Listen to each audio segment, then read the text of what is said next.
And that spirit of invincibility follows true for one family as they look back at 1 year since the invasion. 13 WREX's Shannon Taylor tells us more on how that family is reacting 1 year later. Shannon.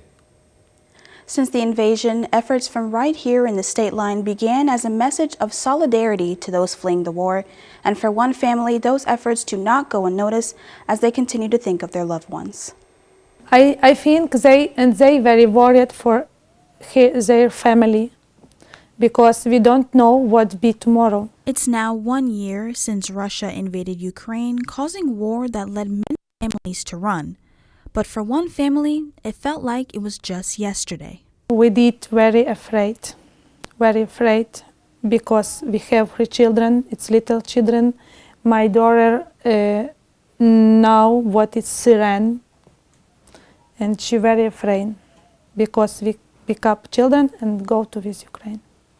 Since the war, the U.S. has welcomed over 200,000 people seeking refuge, including right here in the state line. Last fall, teens from our sister city Brovary in Ukraine visited Rockford for 11 days while their fathers fought in the war.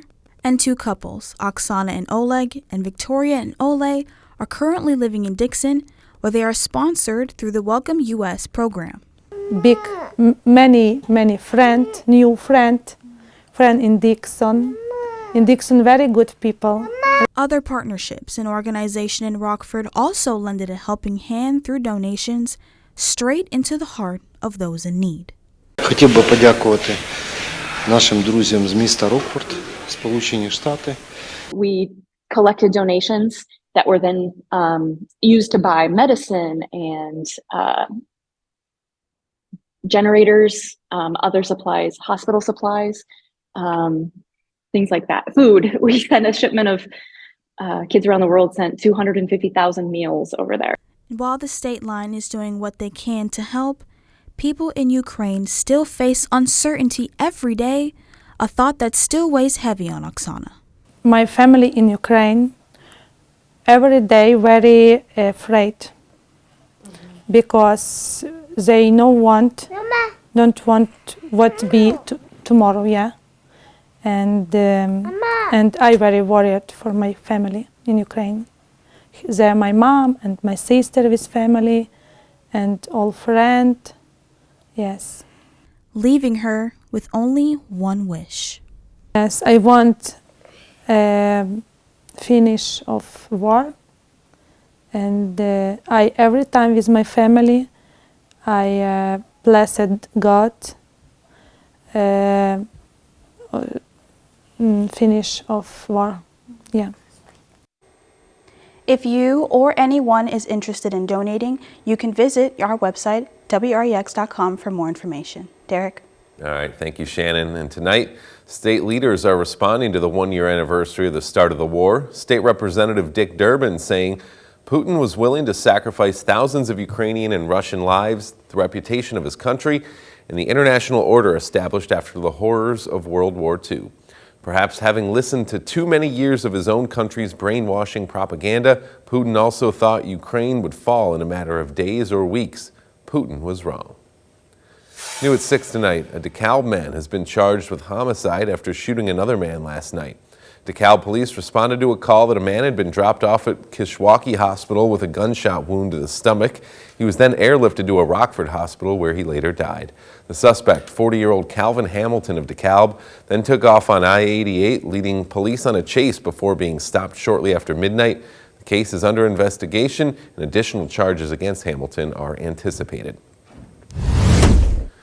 The Winnebago County Clerk's Office reminds residents about the vote-by-mail process ahead of the upcoming consolidated election April 4th. The Clerk's Office will begin mailing out vote-by-mail ballots 40 days prior to Election Day. Therefore, registrants will begin to receive their ballot in the mail after February 23rd.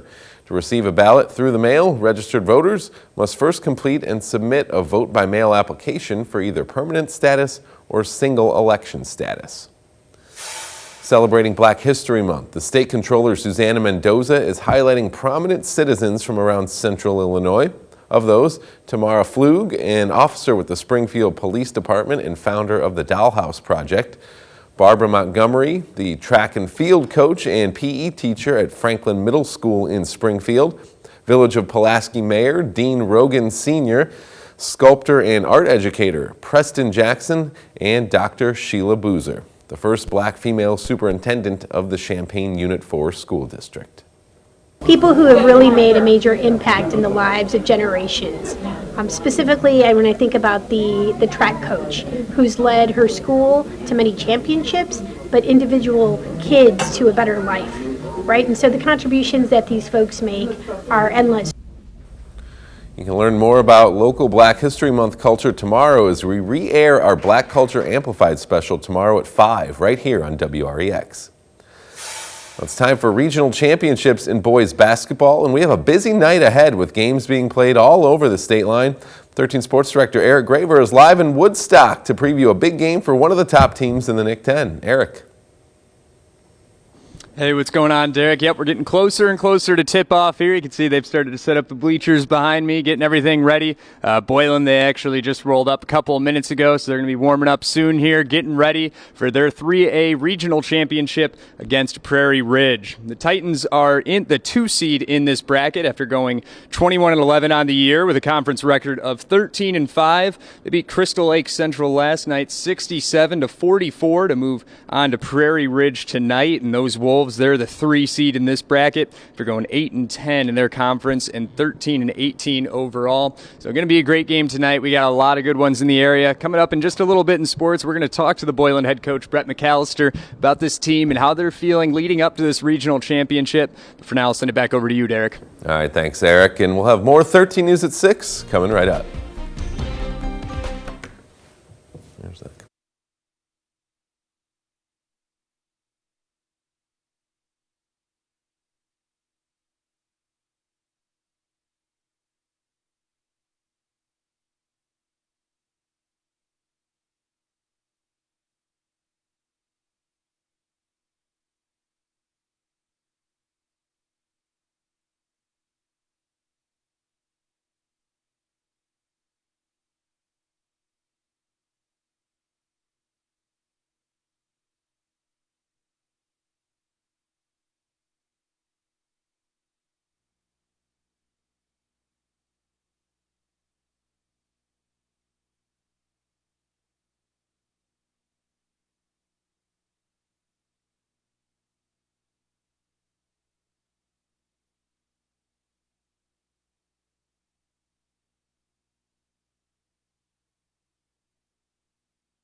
What's up?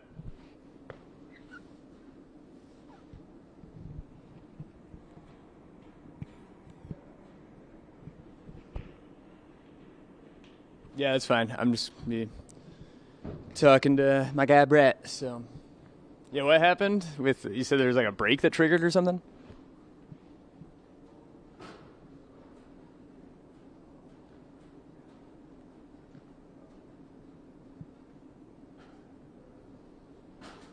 Oh, it went to commercial in my hit and then came back to my hit?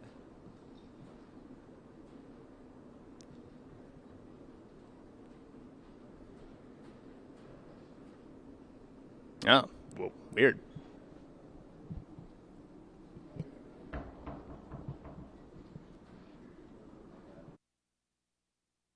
I did go out later.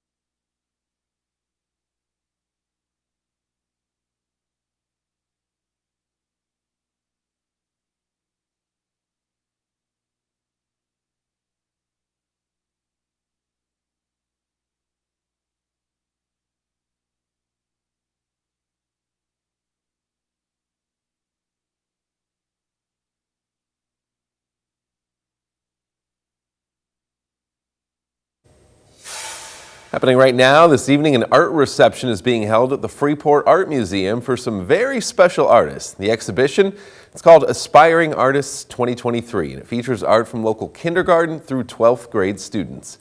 The exhibition features 450 pieces of art, all created by local students from 13 different schools. This is a live look at the exhibition right now. You can see dozens of people making their way through, checking out all the art.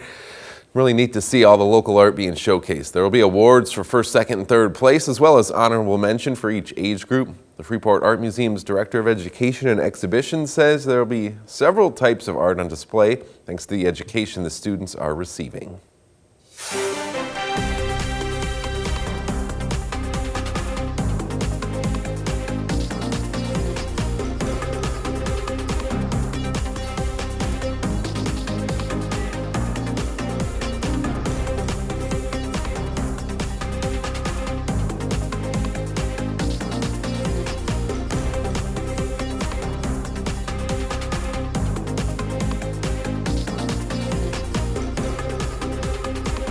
This 13WREX stock report was brought to you by Siler Financial.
New at 6 tonight. Ah, yes, the palm trees, stars, and now snow in Hollywood. A plot twist is thrilling some Californians, giving others the chills, with the first blizzard warning ever issued by San Diego's branch of the National Weather Service. Southern California mountain areas are expecting historic and treacherous conditions, but even coastal communities could see a weird taste of winter weather. Mike Valerio has the latest from LA. In the City of Angels, yes, that is the Hollywood sign, and yes, that is winter weather. Not enough for snow angels near the Walk of Fame, but enough for frozen precip across Southern California to, well, freak people out. It's like a blizzard down the hill, and then when I came back up going northbound, I saw a hit and run right in front of me. In its first ever blizzard warning, the National Weather Service in San Diego says mountains in San Bernardino County could see 3 to 5 feet of snow through Saturday morning. Blizzard warnings, seen here in orange, are also issued for parts of Los Angeles and Ventura counties through Saturday afternoon. Winter storm warnings in pink cover much of the state. It's been a long time since we've had snow like this. After sleet fell near palm trees and movie studios in Culver City, the National Weather Service forecasts areas close to the coast could see cold rain transitioning into some accumulating snowfall. There's already plenty of powder here in Los Gatos up in Northern California. But for Southern Californians, authorities say the worst impacts and snow cameos are in the forecast for Friday afternoon through Saturday morning. In Los Angeles, I'm Mike Valerio. We see a hint of wintry weather of our own tonight in the form of flurries or some light snow showers. Not looking at much for impacts, but of course, anytime the snow falls, you got to be just a little careful out there. Under a half an inch expected out of tonight's round of precipitation. Might dust the roads, so just be a little careful later on tonight. Then our attention is on some soaking rainfall into early next week. More on that in 1 second. First, exact track radar showing those light snow showers pushing close to us. Now, there is a lot of dry air underneath all of these snow showers, so even though radar is showing some hefty amount of snow working towards us, it may be evaporating before it gets to the ground. So that's why we're looking at mostly just flurries or some very light snow for the next couple hours. You can see on Future Track does a good job of kind of eliminating some of that snow as a result of that evaporation. By 7 o'clock, might be getting some snow actually reaching to the ground between 7 and 9 p.m. We are looking at some steady flurries or a little light snowfall that all exits by the time we get to midnight. And again, looking at very light accumulations, possibly just on some of the grassy surfaces as we go throughout the course of this evening and staying well under 1 inch for snow. So flurries early, then mainly cloudy late, 22 coming from the overnight low. After that, it's all about the sunshine and warmth coming back this weekend. 40 for a high tomorrow, a near 50 for Sunday. Both days looking at a light breeze and pretty quiet conditions. And after a very active week, it's nice to see quiet weather for a while and even weather warm enough to get rid of any lingering ice. That'll definitely be melting in a hurry.